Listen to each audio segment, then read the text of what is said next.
In the morning when I rise, give me Jesus.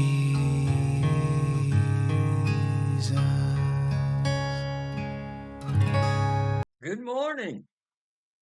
We saw yesterday how 3,000 folks stepped out of this perverse generation and stepped into the richness, the abundance, the absolute glory of the love of God and the kingdom of God that is peace and joy and righteousness in the midst of this perverse generation, is what Peter said. Peter said, be saved from this perverse generation.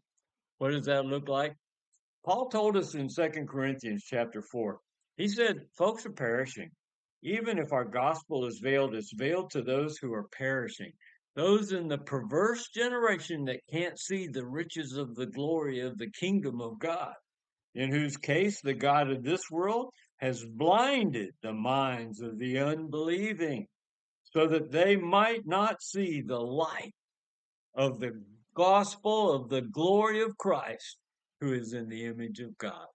See, it's veiled. That's why the generation is perverse, because they can't see life. And so they choose death. They can't see light. And so they choose darkness. But you folks that hear the truth of the gospel, you step out of the perverse generation, out of the darkness, out of the death, into rich, abundant life that we have in Jesus. And then everything in your life changes. We're going to see that today. Look at what happened to these 3,000 folks.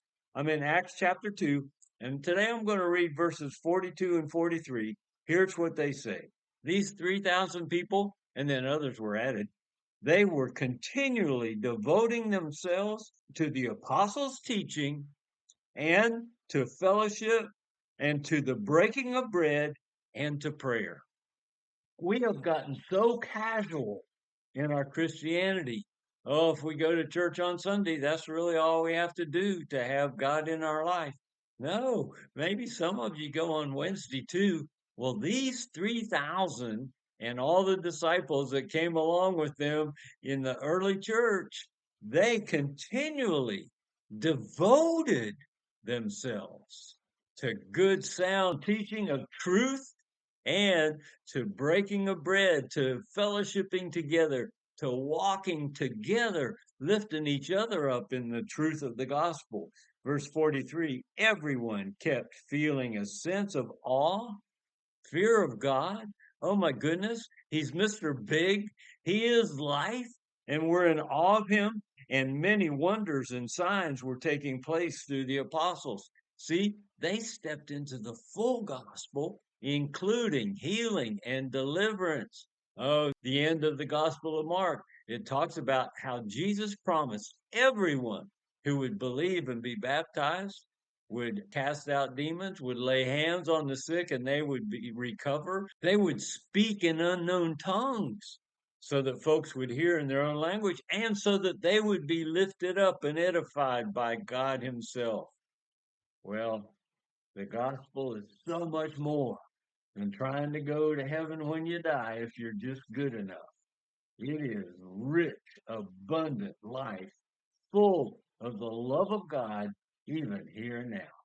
Well, God bless you who has stepped into the fullness of the gospel, and you are experiencing that love of God and the richness of the kingdom. I look forward to being with you again tomorrow. Come join us. I'll see you then. Give me Jesus. Give me Jesus.